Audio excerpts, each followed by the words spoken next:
Welcome back to Travels with Alicia. In this episode, I will talk about the beautiful island of Kefalonia. This is the first Greek island my family ever visited. Our son's godfather has a family home on this beautiful island.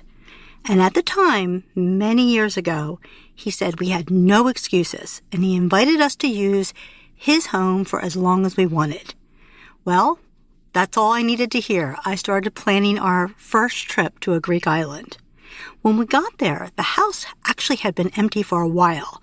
So there was some issues. I remember there was a plumbing issue, and my husband, Dean, was going to the hardware store, and people were helping us. We were experiencing local Greek life, and it was such an amazing experience. On our first trip, we spent about 2 weeks there, and then we returned every summer for the next 4 years to Kefalonia. Unfortunately, our friend and our son's godfather, Tassi, passed away a few years ago.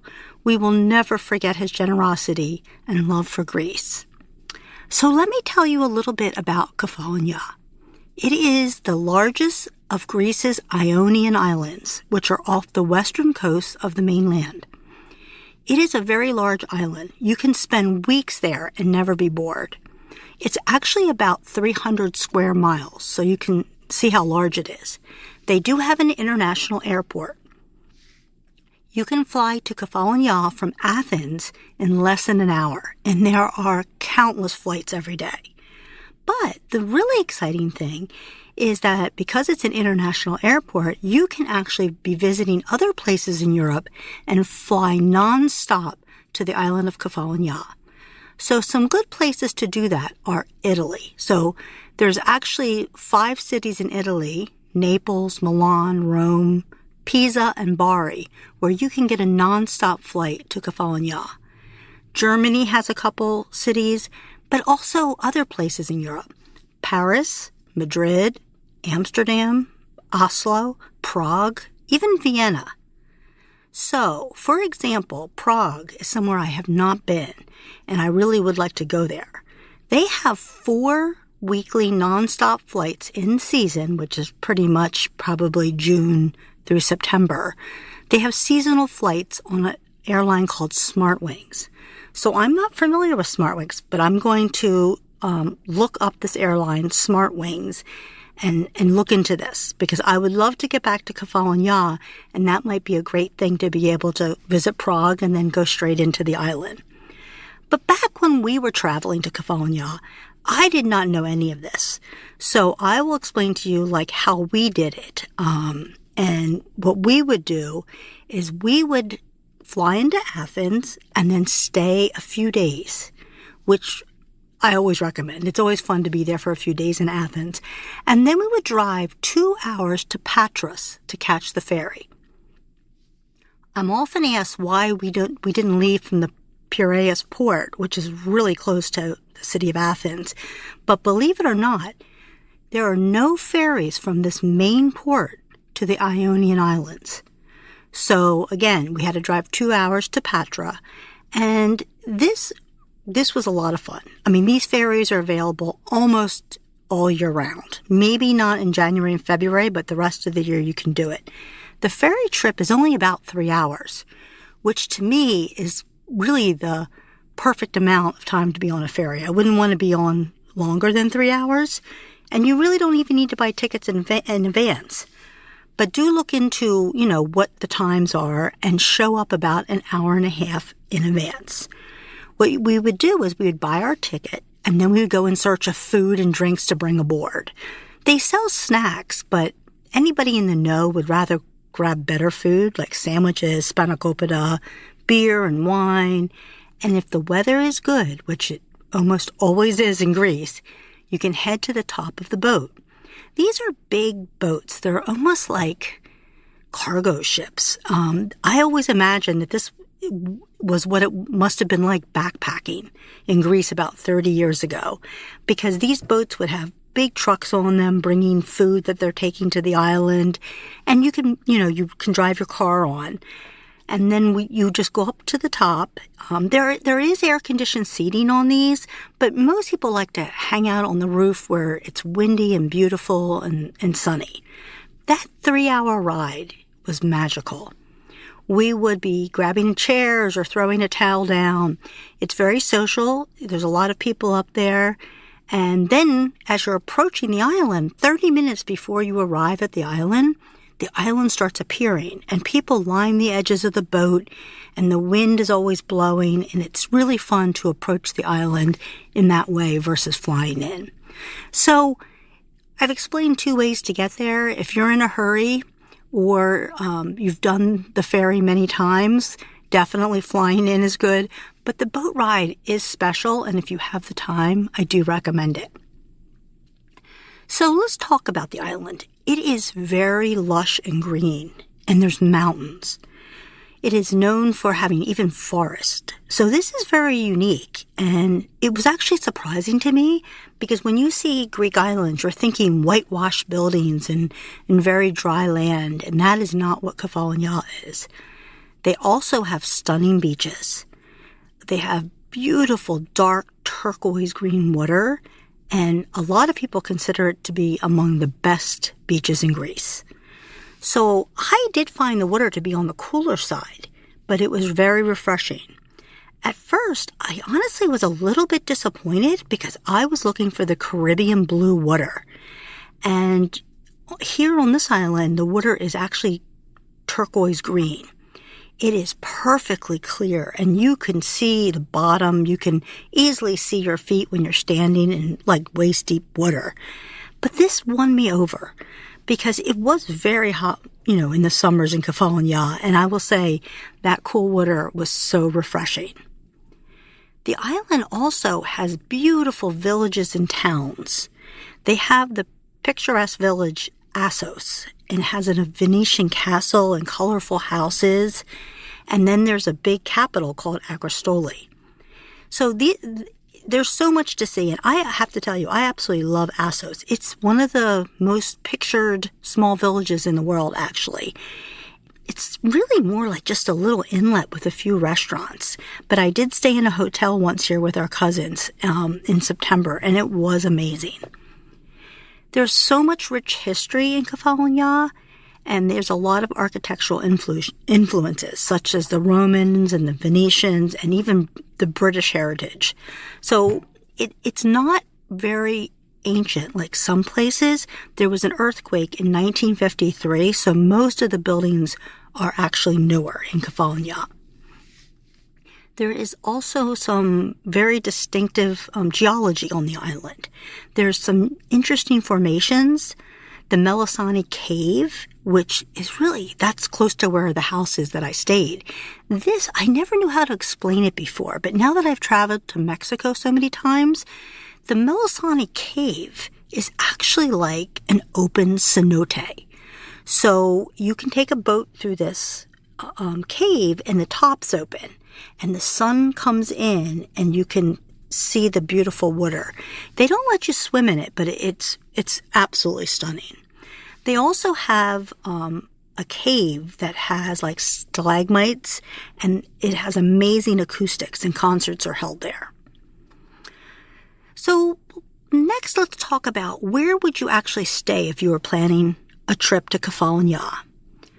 All the towns are different, and so let me just mention a few that you might like. I'll start with the capital, Agristoli. It is in the central place on the island. There's a lot of shops, museums, a large harbor. There's a lot of loggerhead turtles, which Kefalonia is known for, and they're in this area.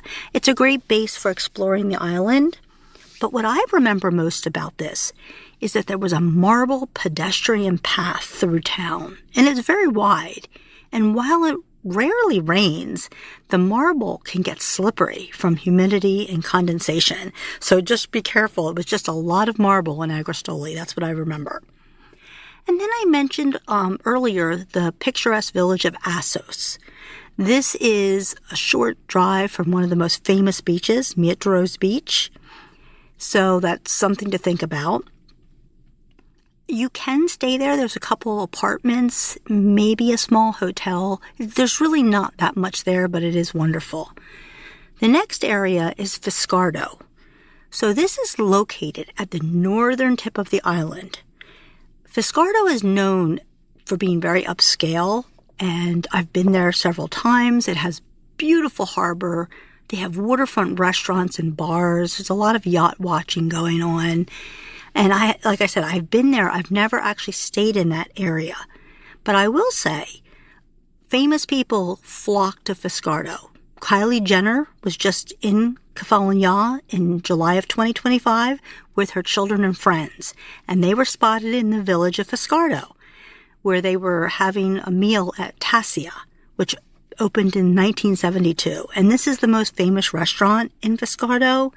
It's almost like a celebrity chef that owns it, and many celebrities have gone there over the years. So Tom Hanks, Steven Spielberg, Magic Johnson, Samuel L. Jackson, and Demi Moore have been spotted there. So again, this is definitely an upscale area, and Kefalonia has everything.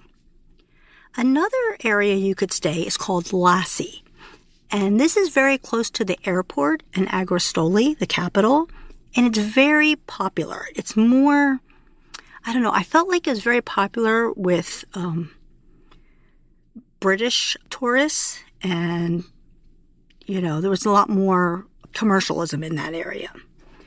So, and that's the same for Scala. There's two areas, which Scala's on the southern tip, and that's like a well-developed resort town. It has beautiful beaches, and it's just has like, I think they have specials from certain countries where they have package tours, and I think Scala is one of the areas that people go to. There's the area that we stayed in. It's called Sami, and it's in the middle of the island, so it's also a wonderful base for exploring. And we've stayed in Sami, even though we weren't always in the same house. We tried to stay in that area because we love to be able to get to all of the areas in Kefalonia, and it's such a big island. Finally, I'll talk about Ionian. It's another little fishing village that has a few hotels, some Airbnbs, and there's not really an organized beach, but there's great places just to jump in the water. There's little rocks, and you can just park your car and get in.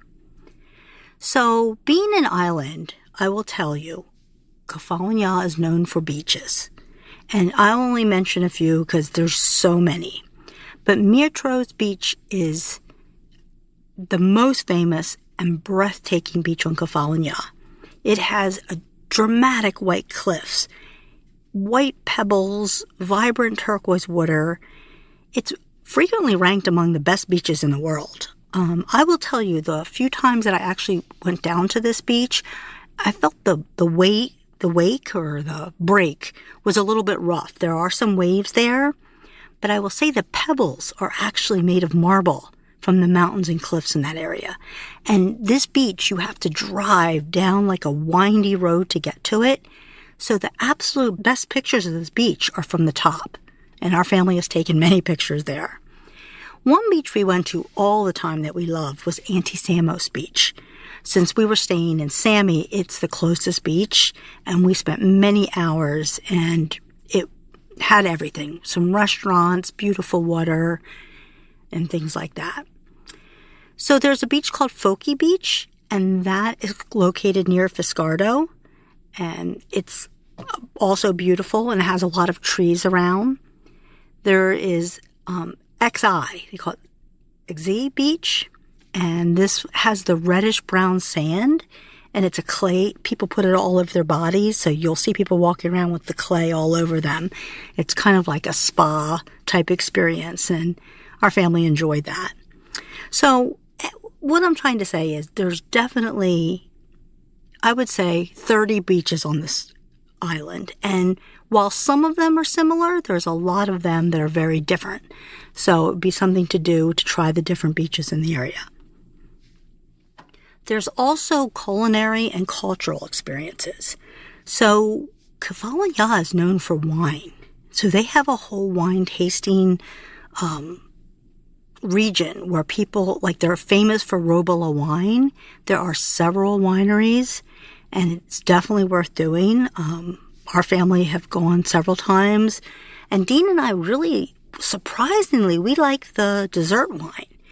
where normally I don't like sweet wine, but it was a very strong dessert wine that tasted like cherries, and this was something we would bring back every year. There's something else you can do is take day trips to neighboring islands. So you can take a boat cruise to Ithaca. And this is a really famous island because if you know the story of Homer's Odyssey, this is the home to the legendary hero. So it's worth seeing this island. I mean, this is an island people actually stay on. There's restaurants. It's a full-fledged place to go visit and enjoy. There's charming villages and beaches and everything on Ithaca.